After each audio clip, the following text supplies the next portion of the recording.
जय श्री कृष्णा दोस्तों। गोकर्ण एक ब्राह्मण था जो प्राचीन काल में तुंगभद्रा नदी के तट पर स्थित एक ग्राम में रहता था। वह विख्यात भागवत वक्ता था। गोकर्ण के पिता आत्मदेव एक विद्वान और धनवान ब्राह्मण थे। आत्मदेव की पत्नी का नाम धुंधुली था। ये ब्राह्मण दंपति संतानहीन थे। एक दिन वह ब्राह्मण संतान चिंता में निमग्न होकर घर से निकल पड़ा और वन में जाकर एक तालाब के किनारे बैठ गया। वहां उसे एक सन्यासी महात्मा के दर्शन हुए।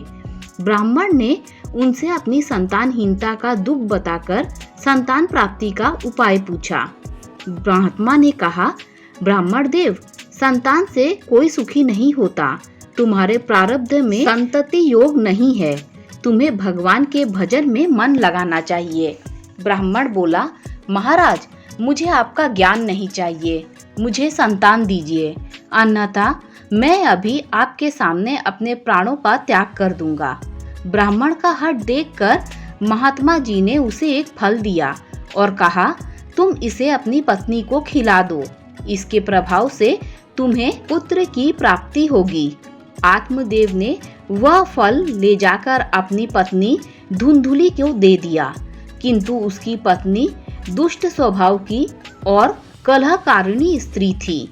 उसने गर्भधारण एवं प्रसव कष्ट का स्मरण करके फल को अपनी गाय को खिला दिया और पहले से गर्भवती अपनी छोटी बहन से प्रसव के बाद संतान को अपने लिए देने का वचन ले लिया। समय आने पर धुंधुली की बहन को एक पुत्र हुआ और उसने अपने पुत्र को धुंधुली को दे दिया।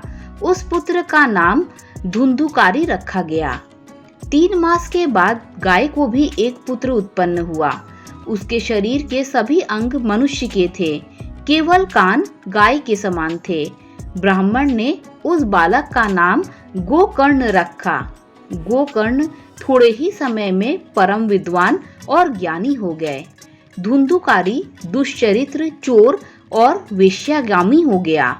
आत्मदेव उससे दुखी होकर और गोकर्ण से उपदेश प्राप्त करके वन में चले गए और वहीं भगवान का भजन करते हुए परलोक सिधारे। गोकर्ण भी तीर्थ यात्रा के लिए चले गए। धुंधुकारी ने अपने पिता की संपत्ति नष्ट कर दी। उसकी माता ने कुएं में गिरकर अपना प्राण त्याग दिया। उसके बाद धुंधुकारी ने निरंकुश होकर 5 वेश्याओं को अपने घर में रख लिया।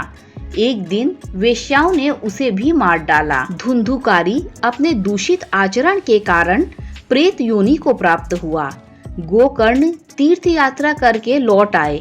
वे जब रात में घर में सोने गए तब प्रेत बना हुआ धुंधुकारी उनके निकट आया। उसने बड़े ही दीन शब्दों में अपना संपूर्ण वृत्तांत गोकर्ण से कह सुनाया और प्रेत योनि की भीषण यातना से छूटने का उपाय पूछा। भगवान सूर्य की सलाह पर गोकर्ण ने धुंधुकारी को प्रेत योनि से मुक्त करने के लिए श्रीमद् भागवत की सप्ताह कथा प्रारंभ की। श्रीमद् भागवत कथा का समाचार सुनकर आसपास के गांव के लोग भी कथा सुनने के लिए एकत्र हो गए। जब व्यास के आसन पर बैठकर गोकर्ण ने कथा कहानी प्रारंभ की तब धुंधुकारी भी प्रेत रूप में 7 गांठों के एक बांस के छिद्र में बैठकर कथा सुनने लगा। 7 दिनों की कथा में क्रमशः उस बांस की 7 गांठें फट गई और धुंधुकारी प्रेत योनि से मुक्त होकर भगवान के धाम को चला गया। श्रावण के महीने में गोकर्ण ने एक बार फिर उसी प्रकार की श्रीमद् भागवत की कथा कही और उसके प्रभाव से कथा समाप्ति के दिन वे अपने श्रोताओं के सहित भगवान विष्णु के परम धाम को पधारे। दोस्तों, अगर आपको गोकर्ण की कथा अच्छी लगी हो तो लाइक, शेयर, सब्सक्राइब कीजिए। Thank you.